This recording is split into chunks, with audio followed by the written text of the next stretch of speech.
কালুজি, এই সকল জমি জমা আর ধান ক্ষেত এগুলা কি আমাদের নাকি? যে পর্যন্ত তোমার চোখ যায় সেই পর্যন্ত যা দেখবে সব এগুলো আমাদের। তোমার বিয়ে এদিক সেদিক কোনো কাকের সাথে হয়নি, আমার সাথে হয়েছে। কালু কাক, এই জমি, এত এত জমি তুমি কোথা থেকে পেলে? এখান থেকে কিছু জমি হচ্ছে আমার বাবা থেকে পেয়েছি, আর বাকি সব জমি আমি এই এলাকার সব গরিবদের কাছ থেকে মেরে মেরে পেয়েছি। তুমি এখন কোনো চিন্তা করো না, এইসব জমি সব এগুলো এখন আমাদের। এলাকার সকল গরিবদের জায়গা সম্পত্তি মেরে কাক অনেক কোটিপতি হয়ে যায়। ওই জঙ্গলে একটি গরিব টিয়া পাখি বসবাস করত। সেই টিয়া পাখির বউ, যার কিনা আমরুচ ফল খেতে ইচ্ছা করেছে। টিয়া পাখি, আমার স্বামী, আমার না অনেক দিন ধরে আরমুজ খেতে ইচ্ছে করেছে। তুমি যেখান থেকে পারো আমার জন্য আরমুজ ফল এনে দাও। আমি এক্ষুনি যাচ্ছি, এক্ষুনি গিয়ে তোমার জন্য মিষ্টি ফল নিয়ে আসছি। এর মধ্যে তুমি আমাদের ঘরটা পরিষ্কার করে রাখো। তারপর টিয়া পাখি উড়তে উড়তে সামনে একটি আরমুজ গাছ দেখতে পেল। টিয়া পাখি জানতো যে এটা ওই শয়তান কাকের গাছ। সে এদিক সেদিক দেখছিল যে কাক আছে কিনা, কিন্তু কাক ক্ষেতের আশেপাশে ছিল না। আমি একটি আরমুজ নিয়ে যাই, তারপর কাককে বিকেলে বলে দেব যে তার কাছ থেকে একটি আমরুচ নিয়ে গিয়েছি আমি। টিয়া পাখি এই চিন্তা করে একটি আরমুজ কাটতে থাকে।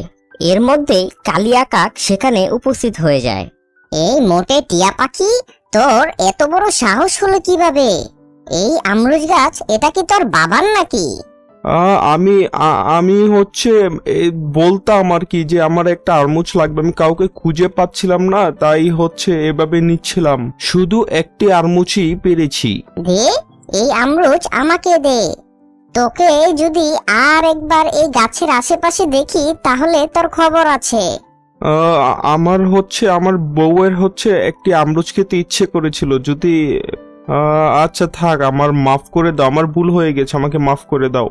এই বলে গরিব টিয়া পাখিটি তার বাসায় ফিরে যায়। অপরদিকে কালিয়া কাকের রাগ এখনো কমেনি। সে টিয়া পাখির পিছনে পিছনে যেতে লাগে।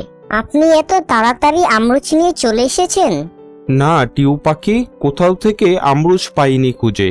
এর মধ্যে কালিয়া কাক সেখানে উপস্থিত হয়ে যায়। সোজা সোজা বলতে পারো না তোমার বউকে কি হয়েছে?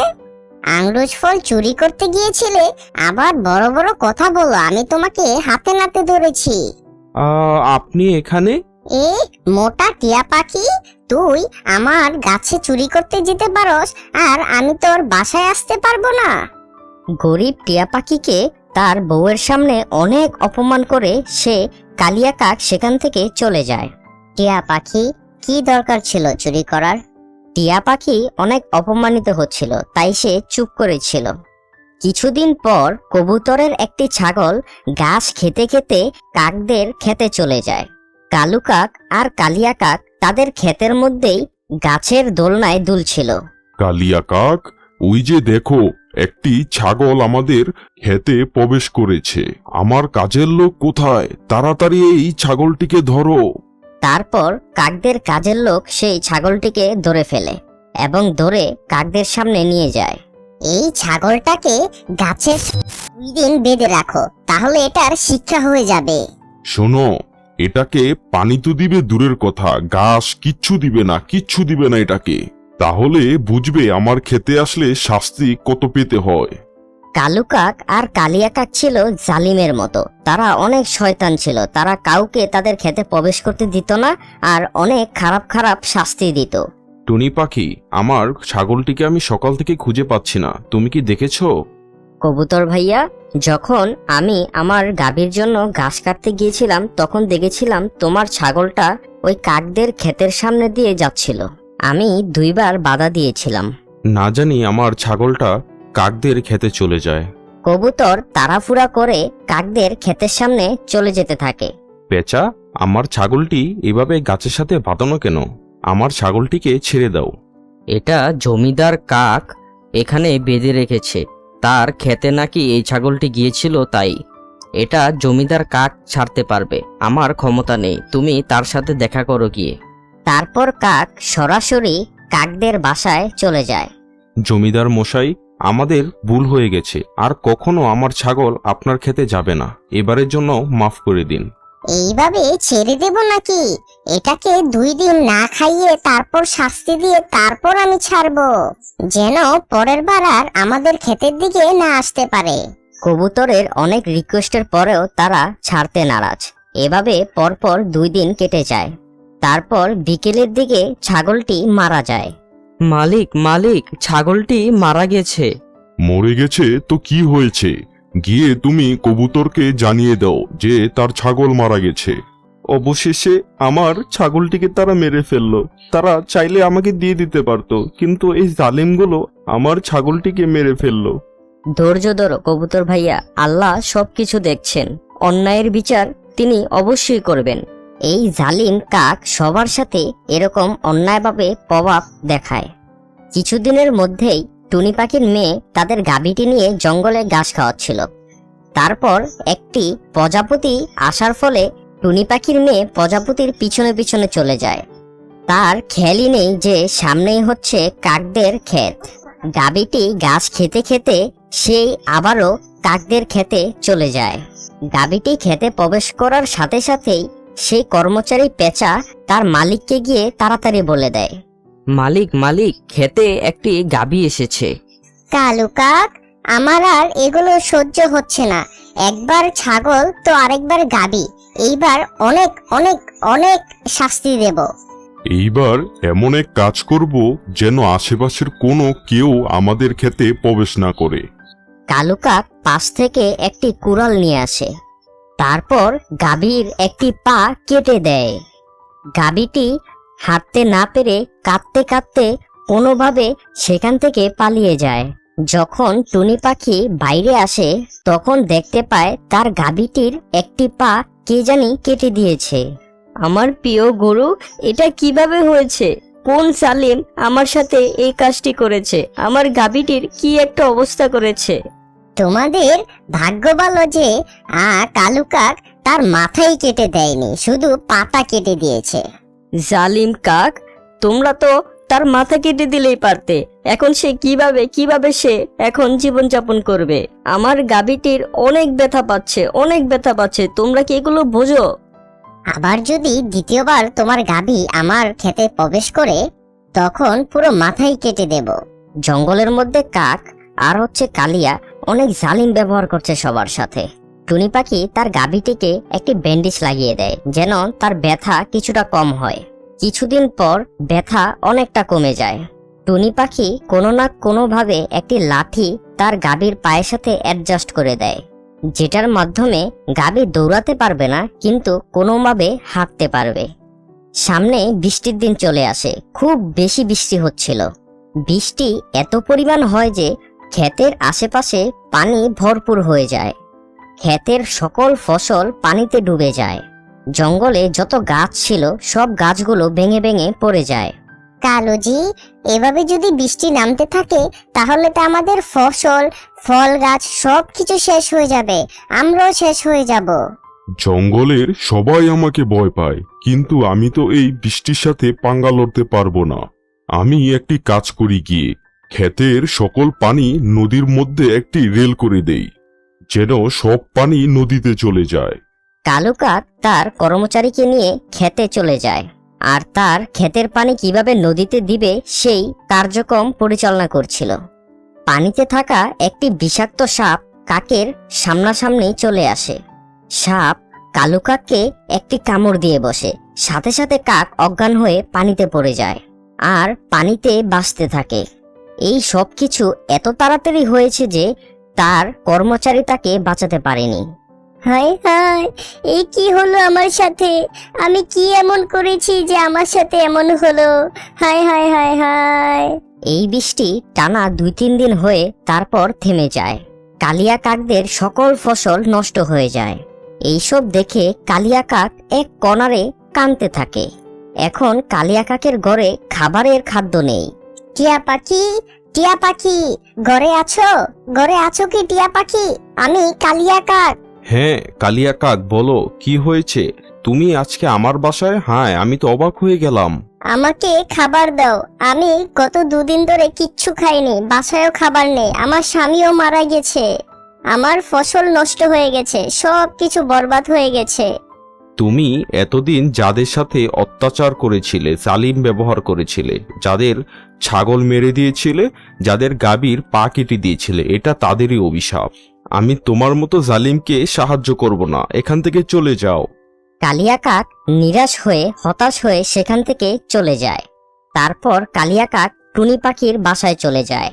কালিয়া কাক, তুমি যেভাবে আমার গাভীর পা কেটেছিলে, যেভাবে আমাকে কষ্ট দিয়েছিলে, আমার গাভীকে কষ্ট দিয়েছিলে, এখন উপরওয়ালা তোমাকে কষ্ট দেবে। এখন কান্নাকাটি করতে থাকো। তুমি জঙ্গলে কাউকে সাহায্য করনি, কারোর ভালো চাওনি, এখন তোমারও কেউ ভালো চাবে না। ভুল করেও আমাদের কাছে সাহায্য নিতে চলে এসো না। টুনি পাখি, আমাকে মাফ করে দাও, আমি আমার শাস্তি পেয়ে ফেলেছি। আমি তোমাকে মাফ করতাম যদি তুমি আমাদের সাথে অন্যায় করতে। তুমি শুধু আমাদের সাথে নয়, এই অবুঝ প্রাণীগুলোর সাথে তুমি জালিম ব্যবহার করেছ। এই শাস্তি তোমার জন্য অনেক কম। একটা কথা মনে রাখবে, যে যেমন কর্ম করবে সে তেমন ফল পাবে। ফুলের আটি, ফুলের আটি, কার ফুলের আটি লাগবে? ফুলের আটি। টুনি পাখি জঙ্গলের মধ্যে ফুলের আটি বিক্রি করে থাকে। কালুজি, এই টুনি পাখি ফুলের আটি বিক্রি করতে করতে এত টাকা ইনকাম করছে। গত সপ্তাহ তার বাড়ি সে মেরামত করেছে। আমি জ্বালিয়ে দিব তার ফুলের বাগান। এটা বলে কালু কাক এক বোতল তেল নিয়ে সাথে সাথে টুনি পাখির বাগানের দিকে চলে যায়। সেখানে গিয়ে সে টুনি পাখির বাগানে আগুন লাগিয়ে দেয়। জ্বালিয়ে দিয়েছি তার ফুলের বাগান। এখন টুনি পাখির কান্না দেখবো। হা হা হা। টুনি পাখি, তুমি এখানে ফুল বিক্রি করছো, আর ওইদিকে তোমার বাগানে কে জানি আগুন লাগিয়ে দিয়েছে। হায় হায়, কি বলছো? না, এমনটা হতে পারে না। কে এমন করবে? টিয়া পাখি মাথার মধ্যে চিন্তার বাজ নিয়ে সে বাগানের দিকে অগ্রসর হলো। পুরো ফুলের বাগানে আগুন ছড়িয়ে পড়েছে। এই আগুন পুরো বাগানকে পুড়ে ছাই ছাই করে দিয়েছে। এই দৃশ্য দেখে অজরে কান্না করতে থাকে। আমি আমি আমি কার কি এমন করেছিলাম যে আমার বাগানে এত বড় ক্ষতি করে দিল? আমি কি করেছি? আমার পুরো বাগান নষ্ট করে দিয়েছে, জ্বালিয়ে দিয়েছে। এখন আমি কিভাবে কি করব? টুনি পাখি অজস্রে কান্না করতে থাকে। সন্ধ্যা হওয়ার পর টুনি পাখি বাড়িতে ফিরে যায়। সেখানেও সে কান্না করতে থাকে। মাম্মা, তুমি কান্না করো না। আমার প্রিয় মেয়ে, এখন চিন্তা করছি কিভাবে আমার ঘর চলবে। অনেক কষ্ট করে, অনেক মেহনত করে এই বাগানটি আমি বানিয়েছিলাম। কে যেন আমার বাগানটি নষ্ট করে দিয়েছে। কিছুদিন এভাবে চলতে লাগলো। তারপর 1-2 বস্তা করে টুনি পাখির সকল খাবার শেষ হয়ে যাচ্ছিল। আমার প্রিয় মেয়ে, আজকে আমাদের খাবারের জন্য কোনো কিছু নেই। দেখি আশেপাশে কারো কাছ থেকে কিছুটা খাবার পাই কিনা। টুনি পাখি তার বাড়ি থেকে খাবারের উদ্দেশ্যে বের হয়ে যায়। সে প্রতিবেশীদের বাড়িতে বাড়িতে যাওয়া শুরু করলো। টুনি পাখি, বলো কি হয়েছে? কালিয়া কাক, আমার বাগান পুরোটা নষ্ট হয়ে গেছে, পুড়ে গেছে। আমার বাসাতে এখন কোনো খাবার নেই। তুমি যদি আমাকে কিছু খাবার দিয়ে সহায়তা করো তাহলে আমি তোমাকে পরে দিয়ে দেব। ভিখারি টুনি, আমি তোমাকে আজকে দিলে তুমি আবারও আসবে। যাও যাও, আমার বাড়ি থেকে দূর হয়ে যাও। তো আমার বাড়িতে তোমার জন্য কিছু নেই, যাও। তারপর টুনি পাখি কান্না করতে করতে সেখান থেকে চলে আসে। বাহিরে কে ছিল? আর বলো না, ওই টুনি পাখি আসছিল আমার কাছে কিছু খাবারের জন্য। আমি কি তাকে খাবার দেব নাকি? আমি তাকে তাড়িয়ে দিয়েছি। আমি তার বাগান পুরোপুরি জ্বালিয়ে দিয়েছি। কালিয়া কাক আর কালু কাক জোরে জোরে তারা চিৎকার করে বলছিল। কিন্তু তখনই টুনি পাখি তার বাড়ির পাশেই একটি ডালাতে বসেছিল। সে সবকিছু শুনতে পায়। তারপর টুনি পাখি অনেক চিন্তা ভাবনা করে কালু কাকের বাসায় যাওয়ার সিদ্ধান্ত নেয়। কালু কাক, তুমি কি আমার বাগানে আগুন লাগিয়েছিলে? কি? আমি তোমার বাগান কেন আগুন লাগাতে যাব? হ্যাঁ, আমি কেন লাগাতে যাব? কালু কাক, তুমি ভয় পাচ্ছ কেন? আগুন লাগালে লাগিয়েছি, কি হয়েছে? তোর বাগান জ্বালিয়ে দিয়েছি। বেশি কিছু করস তাহলে তোকেও জানে মেরে ফেলবো। তোমরা এটা ঠিক করোনি, আমার সাথে তোমরা এটা ঠিক করোনি। আমি তোমাদের কি ক্ষতি করেছিলাম? দেখো, তোমাদের একদিন না একদিন এর বিচার হবে। তুই এখান থেকে যাবি নাকি তোকে গাড় ধাক্কা দিয়ে বের করে দেব? আমাকে হাত লাগানো লাগবে না, আমি এখনই চলে যাচ্ছি। তারপর টুনি পাখি একদিন 2 দিন করে পুরো 1 সপ্তাহ অন্যদের কাছ থেকে চেয়ে চেয়ে খেয়েছিল। আমার মেয়ে মোমো, চলো, আমাদের যে সংকট, এই সংকটে আমরা তোমার মামার বাসাতে যাই। তোমার মামার কাছ থেকে কিছু টাকা নিয়ে দেখি ছোটখাটো কোনো ব্যবসা দিতে পারে কিনা। এইভাবে টুনি পাখি তার মেয়ে মোমোকে নিয়ে তার মামার বাড়ির উদ্দেশ্যে রওনা দিল। পাশের গ্রামের একটি বড় গাছে টুনি পাখির ভাইয়ের বাসা। কিছুক্ষণের মধ্যেই টুনি পাখি ও মোমোর মামার বাসাতে চলে আসে। কিন্তু অপরদিকে টুনি পাখি আর মোমোকে দেখে টুনি পাখির ভাবি অনেক নারাজ ছিল। ভাবি, আপনি কেমন আছেন? আর ভাই কোথায়? আপনার ভাই কাজে গেছে পরিশ্রম করতে, অনেক কষ্ট করে সংসার চালাচ্ছে তো তাই। আমি জিজ্ঞেস করছি ভাই কখন আসবে বাসায়? সেটা আমি বলবো কিভাবে? আমাকে কি টাইম বলে যায় নাকি? টুনি পাখি এই ব্যবহার দেখে বাড়ির এক কর্নারে বসে পড়ে। মাম্মা মাম্মা, আমার অনেক পিপাসা পেয়েছে, আমাকে একটু পানির ব্যবস্থা করে দাও না। আচ্ছা, একটু ওয়েট করো, আমি তোমার মামির কাছ থেকে নিয়ে দিচ্ছি। ভাবি, মোমোকে একটু পানির ব্যবস্থা করে দিলে ভালো হতো। আমি রান্নাঘরে খুব ব্যস্ত, তোমাদের যদি পিপাসা হয় যে খেয়ে আসো। টুনি পাখি তার ব্যবহার দেখে সবকিছু বুঝতে পারে। আমার মেয়ে মোমো, আমাদেরকে এখান থেকে চলে যেতে হবে। তারপর টুনি পাখি তার মেয়ে মোমোকে নিয়ে তার ভাবিকে না জানিয়ে বাসা থেকে চলে আসে। কিন্তু চলে আসার সময় রাস্তায় টুনি পাখির ভাইয়ের সাথে দেখা হয়ে যায়। টুনি পাখি তার ভাইয়ের পাশে গিয়ে দাঁড়ায়। টুনি পাখি, তুমি এখানে কি করো? ভাই, আমি আপনার বাড়িতে গিয়েছিলাম, কিন্তু ভাবি আমার সাথে কথাই বলল না ভালোভাবে। তুমি কি কিছু চাইতে এসেছিল বা তোমার কিছু লাগবে? ওই শয়তান কাক আমার বাগানটা পুরো আগুন লাগিয়ে দিয়েছে, আমার বাগান নষ্ট হয়ে গেছে। আমি আপনার কাছে কিছু ধার নিতে এসেছিলাম, আমার কাছে কিছু টাকা আসলেই আমি আপনাকে টাকা ফেরত দিয়ে দেব। আমাকে মাফ করে দিও টুনি, তোমাকে দেওয়ার মতো এখন আমার কাছে কিচ্ছু নেই। তুমি আমার বাড়ি থেকে যা পাওনা ছিলে আমি তোমাকে সব কিছু বুঝিয়ে দিয়েছি, এখন দেওয়ার মতো কিছু নেই। এই বলে সেখান থেকে টুনি পাখির আপন বড় ভাই সেখান থেকে চলে যায়। অপরদিকে মন ভরা কষ্ট নিয়ে টুনি পাখি আর তার মেয়ে তাদের জঙ্গলে ফিরে চলে আসে। আসার পথে তারা একটি খাবারের দোকান লক্ষ্য করে এবং যেহেতু তাদের অনেক খিদা লেগেছিল তারা সেখানে বসে পড়ে। সেই দোকানটি ছিল একটি চিল পাখির। চিল ভাইয়া, আমি আর আমার মেয়ে অনেক ক্ষুধার্ত, আমাদেরকে একবেলা খাবার দাও না, প্রয়োজনে আমি আপনার সকল বাসন মেজে দেব। সমস্যা নেই টুনি পাখি, তুমি রিল্যাক্স হও। আমি বুঝতে পেরেছি তুমি একটা মুসিবতের মধ্যে রয়েছো, আমি তোমাকে খাবার দেব, সমস্যা নেই। চিল ভাইয়া অনেক ভালো ছিল। তারা টুনি পাখি ও তার মেয়েকে 1 প্লেট খাবার দেয় এবং টুনি পাখি আর মোমো অনেক ক্ষুধার্ত পেটে নিয়ে সেই খাবারগুলো খেতে থাকে। টুনি পাখি, তোমাকে অনেক পেরেশানি মনে হচ্ছে, কি হয়েছে আমাকে বলো। তারপর টুনি পাখি চিল ভাইয়াকে তার সব ঘটনা খুলে বলে। টুনি পাখি, তোমার কি কোনো কাজের প্রয়োজন আছে? তুমি যদি চাও তাহলে আমার এখানে তুমি কাজ করতে পারো। হ্যাঁ চিল ভাইয়া, যদি একটি কাজ দেওয়া যায় তাহলে আমার জন্য খুব উপকার হবে। ঠিক আছে টুনি পাখি, তাহলে আজ থেকে তুমি আমার এই দোকানে কাজ করবে। তুমি আমার এই দোকানে কাজ করে দাও, আমি তোমাকে 2 বেলা খাবার দেব এবং তোমার প্রয়োজনীয় সবকিছু দেখব। এটা শুনে টুনি পাখি অনেক অনেক খুশি হয়ে যায়। সেদিন থেকেই টুনি পাখি মনে প্রাণে সেই দোকানে কাজ করতে লাগে। টুনি পাখি মজাদার মজাদার খাবার রান্না করতে থাকে এবং মোমো সবাইকে সার্ভ করতে থাকে। টুনি পাখির রান্না করা খাবার সবাই খেয়ে অনেক স্বাদ পায়, অনেক প্রশংসা করে। এইভাবে চলতে চলতে চিল ভাইয়ার দোকান আগের থেকে দ্বিগুণ ব্যবসা শুরু হয়। এইভাবে কিছুদিন কাটতে থাকে। অনেকদিন পর এক সকালে টুনি পাখি রান্না করার পর বসেছিল, কিন্তু চিল ভাইয়া এখনো দোকানে আসছিল না।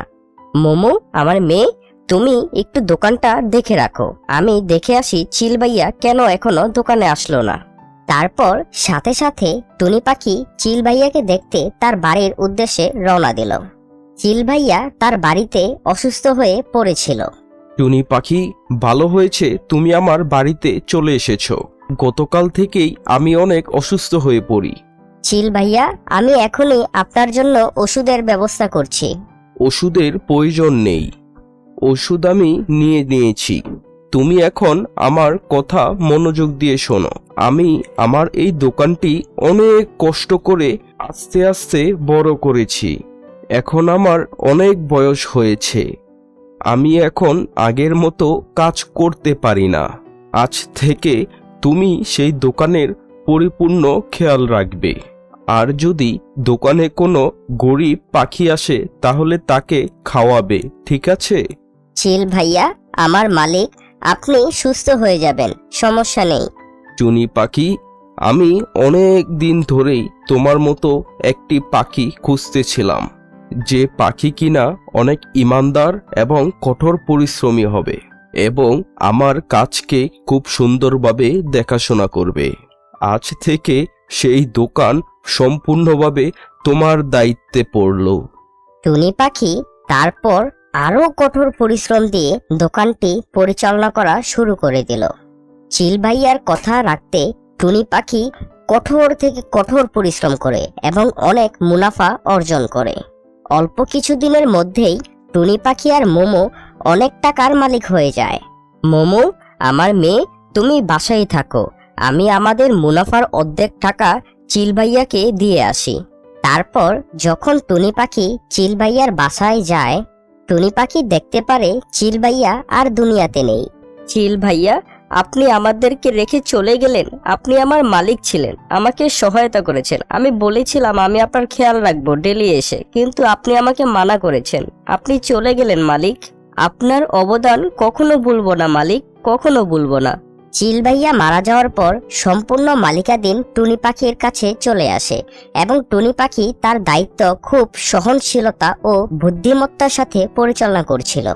একদিন কালিয়া কাক আর কালু কাক উড়তে উড়তে ওই দোকানের দিকে চলে আসে। আরে টুনি পাখি, তুমি এখানে কি করো? কালু কাক, তুমি বুঝতে পারোনি? ও এখানে গরিব পাখি এখানে কাজ করে খায়। কালিয়া কাক, এটা আমার দোকান। তোমরা আমাকে ধ্বংস করতে চেয়েছিলে, কিন্তু উপরওয়ালা আমাকে আরো অনেক গুণ দিয়েছে। এখন মনে করো না আমাকে যা ইচ্ছা তা বলবে। এখান থেকে চলে যাও, তাড়াতাড়ি বলছি, এখান থেকে চলে যাও। কালিয়া কাক আর কালু কাক ভয় পেয়ে সেখান থেকে চলে যায়। বন্ধুরা, তোমরা যদি এই ভিডিওটা একটু হলেও মজা পেয়ে থাকো এবং শিখতে পারো, তাহলে এখনই ভিডিওতে একটি লাইক, কমেন্ট এবং শেয়ার করে দেবে এবং সাবস্ক্রাইব করতে কিন্তু ভুলবে না। তাই এখনই সাবস্ক্রাইব করে দাও।